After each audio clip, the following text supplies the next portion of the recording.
So when you're cutting staff, again, Price's law states that the square root of the number of employees contributes 50% of the work. So if you have about 20 employees, you can do about half the work with 5 employees, okay? And that's your essential workforce. And so it's always good before you start firing people or laying people off or cutting, downsizing, okay, your employee force, it's always good to think about, okay, well, if I use Price's law, okay, what would be like the 5 workers, the absolute must workers that I would not want to get rid of?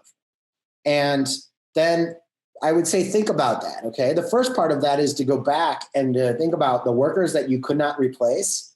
What skills are they doing that could be reproduced in lower cost and lower level workers, okay? That's the first thing. The second thing is, if they're essential and you want to build around them, then make sure they realize how important they are to your organization, okay? Build redundancy around those individuals and cross-train their skills. That will add protection. It'll give you insurance against the potential that that person tries to leverage their expertise or leverage another opportunity for a job. You'll have a backup plan.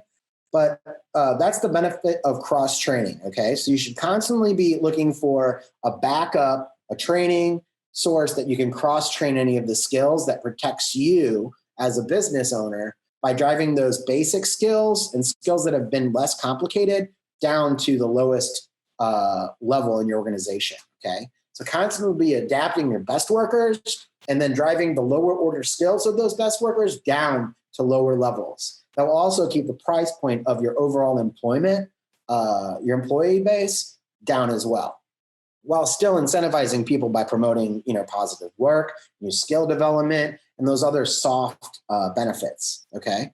Now, just remember that if you lay off versus furlough, okay, you can offer pay cuts, okay? You can offer deferred bonuses, okay? So what I'm trying to say here is that if you look at a pay cut, okay, a 20% cut in total payroll will extend your payroll runway by about 10 weeks, okay?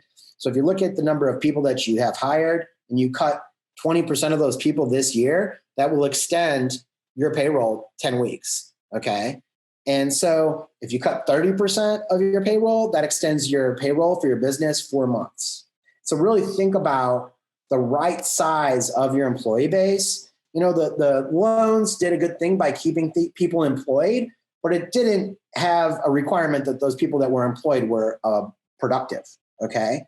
And so the productivity question still remains. And so we can't assume that if you pay a person, that makes them productive. Okay, so driving that productivity up while driving the costs down, that's how we're going to have to deal with it. So I just want to have another breakout really quick. So think about this. How have you applied workforce practices, including hiring, firing, and scheduling in response to COVID-19, and how do you plan for adjusting those workforce needs in the immediate future? Okay, so the point of this is to make you think about the hard questions. Who would I lay off? How many people do I really need? If I cut this number of people or this percentage from my workforce, what will that give me in longevity from operating my business? What skills can be driven down to the lowest level of skill? What are the higher order skills that I have to pay for? Okay, and really think about the non-cost, the soft costs that you pay your employees through opportunities, through skill development, through other opportunities, okay? And think about how you can compensate employees that way.